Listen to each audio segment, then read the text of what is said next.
Bismillahirrahmanirrahim. Assalamualaikum warahmatullahi wabarakatuh. Alhamdulillah, bersyukur kita kepada Allah Subhanahu wa taala azza wa jalla. Berselawat kita kepada Rasulullah Sayyidina Muhammad sallallahu alaihi wasallam. Allahumma salli ala Sayyidina Muhammad wa ala ali Sayyidina Muhammad.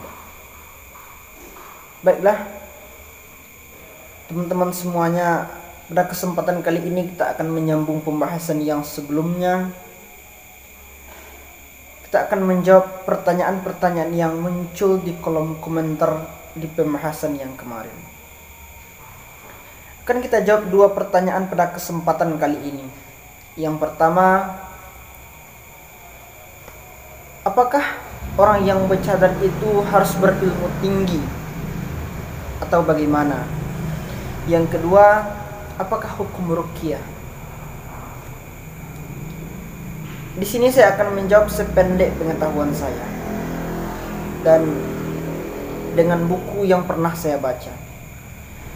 Yang pertama, apakah orang yang bercadar itu harus berilmu tinggi? Tidak.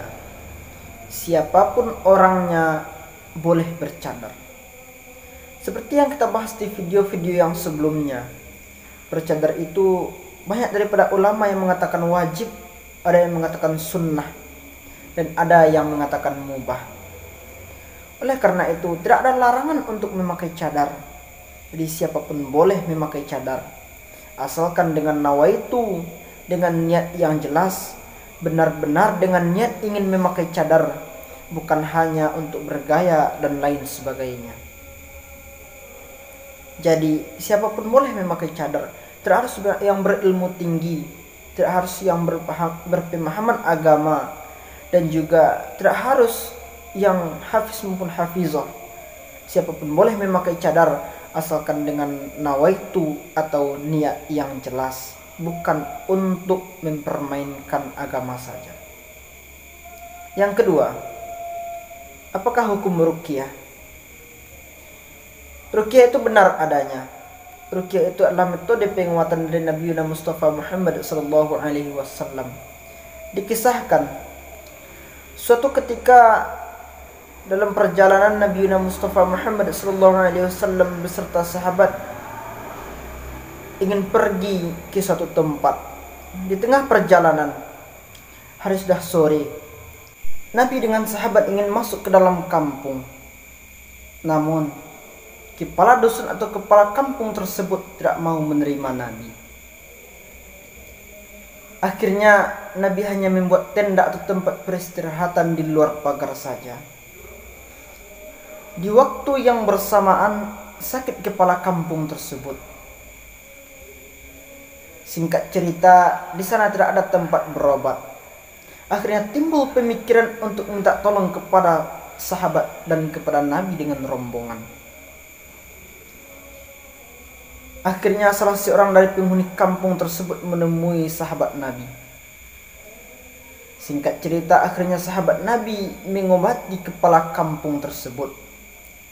Akhirnya kepala kampung tersebut sehat. Dan diundanglah Nabi dengan para sahabat Nabi untuk masuk ke dalam kampung tersebut. Sahabat yang lain bingung, bertanya-tanya, tadi kita ditolak, sekarang kenapa kita diundang? Lalu ia bertanya kepada sahabat yang dipanggil tadi, saya telah mengobati kepala kampung tersebut. Dengan apa kamu obati? Kenapa kamu bisa mengobati dia? Kata sahabat Nabi yang lain. Lalu ia menjawab, saya telah mengobati dia dengan surah Al-Fatihah. Timbul pertanyaan, kenapa kau bisa mengobati dia dengan surah Al-Fatihah? Ataukah engkau telah menggunakan Al-Quran dengan sesuatu yang tidak pada tempatnya?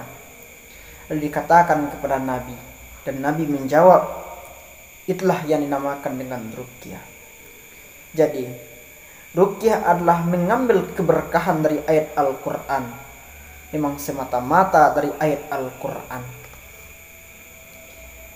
Jadi dapat kita petik kesimpulan, ruqyah itu adalah pengobatan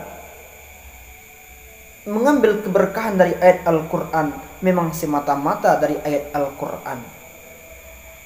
Akan tetapi kalau sudah ada orang yang mengatakan saya mempunyai jin atau mempunyai kekuatan-kekuatan lain untuk mengobat atau untuk meruqyah, maka sesuatu tersebut tidak benar adanya atau katakanlah itu bohong. Namun kalau ada orang yang meruqyah dengan semata-mata dengan ayat Al-Quran, itu benar adanya, dan itu adalah metode pengobatan dari Nabi Muhammad SAW, mengambil keberkahan dari ayat Al-Quran.